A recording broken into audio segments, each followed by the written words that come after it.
This news is brought to you by Manhas Dental Clinic, Junutta, Barting and Ghumarvi.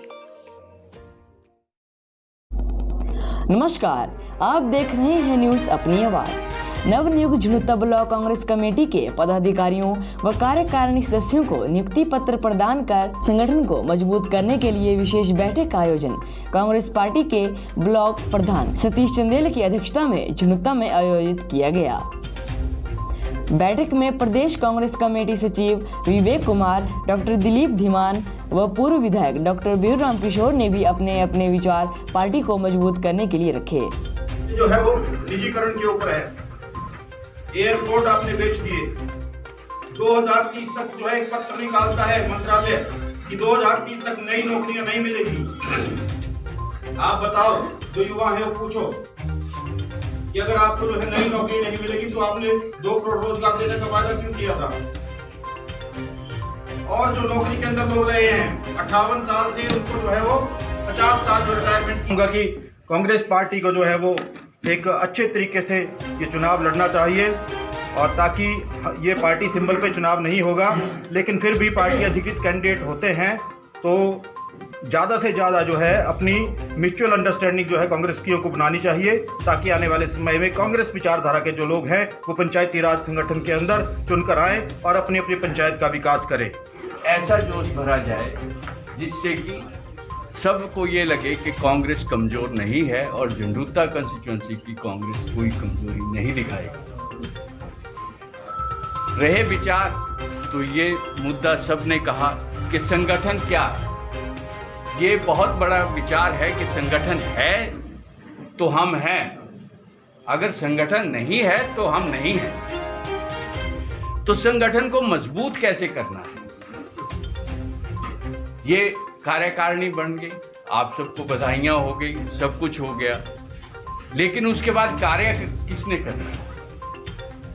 उस level पे, panchayat level पे, booth level पे, block level पे जो कार्य करना है वो हमारे यूथ ने, युवाओं ने, उन्होंने कार्य करना है, पुराने लोगों ने कार्य करना है, नए चेहरों ने कार्य करना है, और इस कार्य को इस सिस्टम से किया जाए कि इसमें पारदर्शिता पूरी तरह रहे। ये पारदर्शिता अगर नहीं होगी तो आप संगठन को मजबूत नहीं कर सकते। सबसे पहले मैं सतीश चंदेल जी को बधाई देता हूं कि उन्होंने बैंक अकाउंट खोला है। आज किसी को टिकट नहीं मिल रहा है, किसी को कुछ नहीं मिल रहा है, तो सभी कार्यकर्ताओं को साथ लेकर चले, अपना अपनी डफली, अपना अपना राग मत गाएं, सभी एक हैं और सभी को एक रहना चाहिए। अभी हमारे एक युवा ने बोला कि हमारे युवा क्यों नहीं आगे आए। मैं भी देख रहा हूँ 10 साल से हमारा कोई युवा का कोई संगठन नहीं हमने देखा झुनुत्ता विधानसभा में, ना तो हमने इलेक्शन के टाइम कोई संगठन का काम देखा युवा का। पदाधिकारी रहे चाहे कैसे रहे मेरे को मालूम नहीं है, परंतु अभी भी जो संगठन में बन रहे हैं, ऊपर से बन रहे हैं, कैसे बन रहे हैं को मेरे को पता नहीं लग रहा है। ये कैसे ऑनलाइन बना रहे हैं, कैसे नहीं बना रहे हैं, हमें इसके बारे में कोई ज्ञान नहीं है। जैसे हमारा अध्यक्ष, ब्लॉक का अध्यक्ष जैसे हमें बनाया गया है, अगर ऐसे ही युवा का भी संगठनों के ऐसे अध्यक्ष बनाए जाएं, जैसे सभी को साथ लेकर बनाया जाए, जैसे पहले बनते थे तो काम होगा। आज क्या हुआ कि ऊपर से ऑनलाइन बन जाएंगे, ऑनलाइन वाला ऑनलाइन में बैठेगा, वो हमारे बीच में नहीं आएगा। मैंने कोशिश की थी मैंने कि ऐसे आदमियों को इकट्ठे खड़ा किया जाए जो कि बने और हमारे साथ चले, ताकि टाइम के आने पर वो युवा हमारे पोस्टर भी लगाएं, हमारे रैलियों में भी आए। पर जब ऑनलाइन बनेंगे तो क्या आप पता वो आएंगे, बोलेंगे आपने तो बनाया नहीं है, आपके साथ आए नहीं आए बाकी है। तो चलो इससे ज़्यादा मैं व्याख्या नहीं करना चाहता हूँ। अच्छा, बाकी मैं इन नेताओं से जो हमारे टाइम क्या है, अपने साथ 4 आदमी लेकर आए। अगर आप इन कार्यकर्ताओं को साथ लेकर नहीं आएंगे और अकेले आएंगे तो ऐसे अकेले जाएंगे वापस। आपके साथ आपको 10 आदमी साथ लेकर आने जहाँ भी होता है। आप अकेले आ जाते हैं, यहाँ आए बैठे देखे आए कौन करेगा जी? इलेक्शन जाएगा, जिसने पार्टी चलानी है, पार्टी आप लोगों ने चलानी है। मैं तो एक नामात्र आपके बीच में खड़ी हूँ मैं भी आपकी तरह एक वर्कर हूँ। मेरे को सिर्फ हाईकमान ने बोला कि आप इकट्ठे कर दो इनको इकट्ठे, और है मैं भी वर्कर हूँ, इकट्ठे करने के लिए मेरे को नियुक्त किया है। मैं कोई नेता नहीं हूँ ना कुछ हूँ। नेता आप लोग बनेंगे, आप लोग रहेंगे। पार्टी अगर आप जीतेंगे, एमएलए बनेंगे, आप पार्टी आपको तनख्वाह देगी, पार्टी आपको पेंशन देगी, पार्टी के नाम से आपको सब कुछ मिलेगा। तो पार्टी के लिए भी आप कुछ कीजिए, पार्टी के लिए भी कोई योगदान आपका होना चाहिए। ये नहीं कार्यकर्ता सब कुछ करेंगे, वोट भी कार्यकर्ता देंगे, किसी काम के लिए खर्च भी कार्यकर्ता करेंगे, ऐसा नहीं होगा। आपका काम देखा जाएगा, आपका सब कुछ देखा जाएगा, उसके हिसाब से आपका हम कार्यकर्ता आपके लिए काम करेंगे। तो मेरा ये बिल्कुल अनुरोध है आपसे कि आप पार्टी को लेकर चलना है, 10 आदमी को लेकर साथ में आए, साथ में चले। अगर यहाँ पर अगर 150 आदमी इकट्ठा कर सकता हूँ तो आप तो नेता हैं, मैं तो अध्यक्ष बनाया हूँ, आप नेता हैं, आपने 200 आदमी लाने चाहिए थे यहाँ पर और ज्यादा।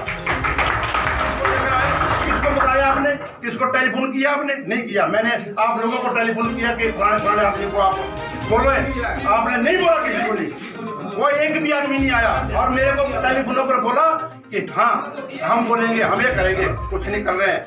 मेरे को ऊपर से भी आर्डर है, ऐसा मत सोचो कि मैं नहीं जानता हूँ। मैं जैसा भी हूँ, खरा हूँ, बुरा हूँ, अध्यक्ष बड़ा हूँ तो उसको चलाऊंगा मैं, चाहे जितना भी मैं चलाऊंगा उतना चलाऊंगा।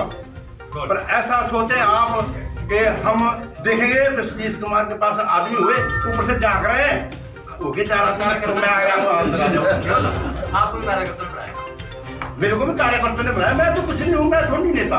नेता दो बनेंगे जो एमएलए बनेगा, वो होता है नेता।